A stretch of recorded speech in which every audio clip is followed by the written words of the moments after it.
I'm talking today to Samantha Fleming of Afrosocialmedia, which is a consultancy that works with civil society organisations and NGOs doing social media.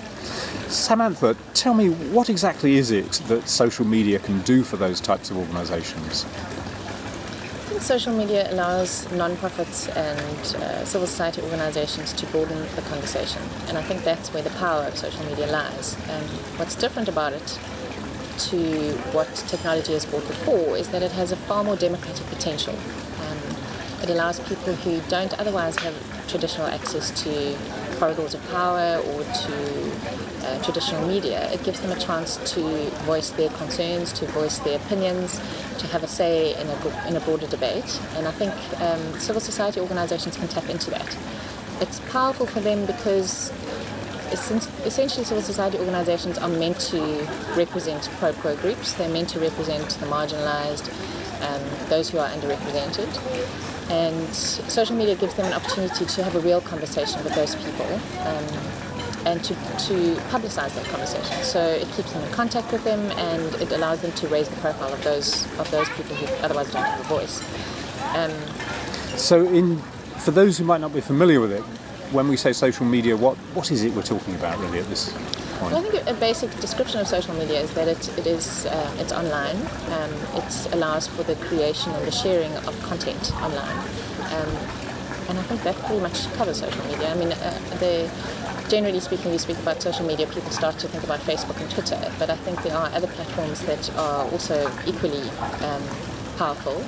And I think in Africa particularly, you have to understand that the platform that works the best for you is the platform that your constituency is on. So if they're on Facebook, then that's a great platform. If they're on Twitter, it's a great platform. But if they're not, then you have to find the platform that they're on. And they'll tend to be on mobile rather than laptop Absolutely. or PC. I think that the two big things in social media in Africa are blogging and mobile. I would say that blogging has taken off big time in Africa, generally speaking, and also the diaspora, which I think has to play an important part in the debate on Africa. But I think mobile is the way forward, and that's largely probably due to infrastructure constraints. I think mobile is far more pervasive in Africa than elsewhere because we don't have the same kind of fixed line options in Africa. So what's available to us in mobile has just taken us so much further, and the penetration of mobile is massive in Africa. Having said that, I think infrastructure still plays a really important role in terms of rural. There's a lack of infrastructure in rural areas. So urban areas you'll find quite good infrastructure, but in most places, but rural areas it's still quite patchy. So I'm not saying that infrastructure mobile-wise is sorted, but it's definitely a lot better than fixed line. Give me an example of somebody who's used social media as a way of engaging in a conversation with the people they work with. I'll take an example of Mixit. I think because Mixit is the largest social network in South Africa. The numbers are around 10 million in South Africa, which you compare with Facebook, just over 4 million, and Twitter, just over 1 million. The numbers are still on Mixit. Admittedly, it started pretty much as an instant messaging platform, but some civil society organisations have taken advantage of the numbers and developed some great applications to use on Mixit. One that I think of quite easily is a organisation that came out of Shuttleworth Foundation called YOSA, and they develop mobile novels, starting with textbooks for teenagers who are at school who may not otherwise actually have access to a physical textbook. They have it on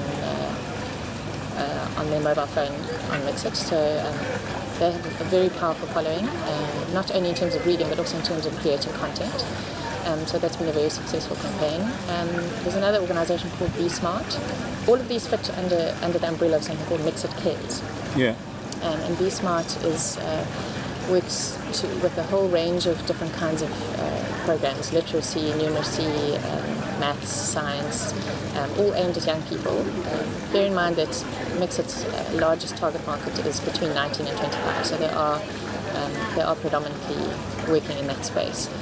But Be Smart works a lot in that. There's another program called Dr. Maths, and another one which obviously focuses on maths and tuition, and another organisation called Cell Life that does some great work in HIV/AIDS education. That's the Peter Benjamin's organisation.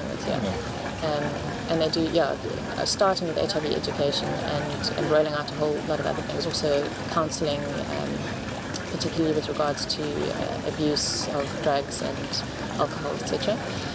And an interesting platform that's come out of that in South Africa is called Jamix, which works in tandem with Mixit. Also, it's a web-based platform that provides opportunities for people to have conversations across different platforms. And outside of South Africa, have you seen any examples of use of social media in this space? The most recent one is What I Love About Africa, I think, which would come to mind. Following the Coney debacle, where everybody had a lot to say about the leadership of the LRA being taken out by the US. I think there was a backlash from African bloggers, from African tweeters, who were tired of the negative narrative of Africa.